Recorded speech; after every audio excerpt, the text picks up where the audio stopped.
পাকিস্তানে 30 লক্ষ বাঙালি বসবাস করছে। আপনারা শুনলে অবাক হতে পারেন যে 30 লক্ষ মানুষ পাকিস্তানে বসবাস করছে। তার জন্য হয়তো এই পাকিস্তানের সরকার মানবতার ফেরিওয়ালা, তার জন্য তাদেরকে সেখানে বসবাস করার জন্য জায়গা দিয়েছে। আসলে সেটা মোটেও না।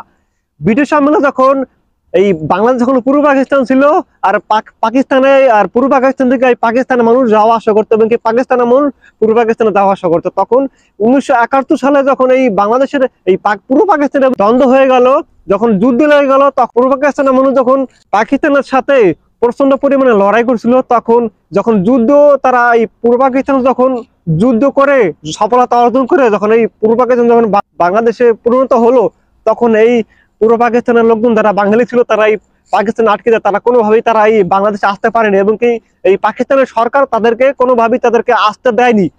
এই বাঙালিদের পাকিস্তানে 50 বছর হয়ে যাওয়ার ক্ষেত্রেও তাদেরকে এখন পর্যন্ত নাগরিকত্ব দেওয়া হয়নি। ইমরান খান বলেছিল নাগরিকত্ব দেওয়ার জন্য, কিন্তু পাকিস্তানের লোকজন তারা সবাই মিলে নাগরিকত্ব দেওয়ার জন্য তারা বাধা দিয়েছিল। কোনোভাবেই তারা নাগরিকত্ব পাচ্ছে না, এখন পর্যন্ত তারা নাগরিকত্ব পায়নি। এই বাঙালিরা নাগরিকত্ব না পাওয়ার কারণে তারা কোনো ভালো কোনো বাসা থাকতে পারে না। তারা একটা বাসা নিয়ে তারা 10 কি 15 জনের মধ্যে তারা গাদা খেতে করে তাদেরকে থাকতে বসবাস করতে হয়, এবং কি তারা সবচেয়ে নিচু এলাকায় যে সবচেয়ে বেশি বাঙালি বসবাস করছে করাচি শহরে, একটা ঘনবসতি। আপনারা জানেন যে করাচি শহর একটা বাঙালিদের ঘনবসতি। তারাই এবং কি ময়লা আবর্জনা দুর্গন্ধ যেখানে মানুষজন ভালো করে পরিবেশের মানুষ সেখানে না যায়, তাদেরকে সেখানে এই বাঙালিদেরকে বসবাস করতে হয়। তারা বাঙালির এই নাগরিকত্ব না পাওয়ার কারণে ভালো একটা বাসা পায় না, ভাড়া পায় না, এবং তারা কোনো জমি কিনতে পারে না, কোনো একটা ভালো একটা কাজ পায় না।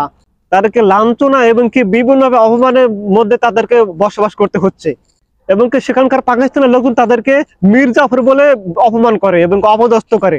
পাকিস্তানে যে বাঙালিরা বসবাস করছে তারা বলছে যে তারা যদি পাসপোর্ট কোনোভাবে পাসপোর্ট বানাতে পারে, তাহলে 2 দিনের মধ্যে তার টিকিট করে বাংলাদেশ চলে আসবে, কিন্তু কোনোভাবেই তাদেরকে নাগরিকত্ব না দেওয়ার কারণে তারা কোনোভাবে বাংলাদেশে আসতে পারছে না।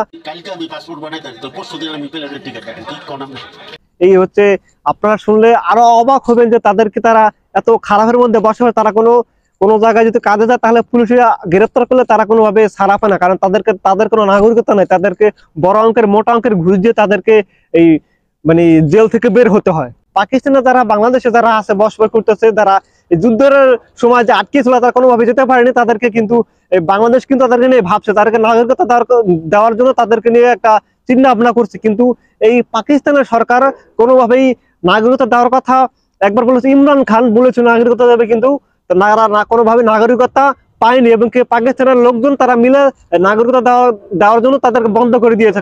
এখন যদি আপনারা কেউ বলেন পাকিস্তান হচ্ছে মানবতা ফেলা, তাহলে আপনি বোকাশোরা বাস করছেন, আপনার কোনো কমেন্টস বলতে কিছুই নাই।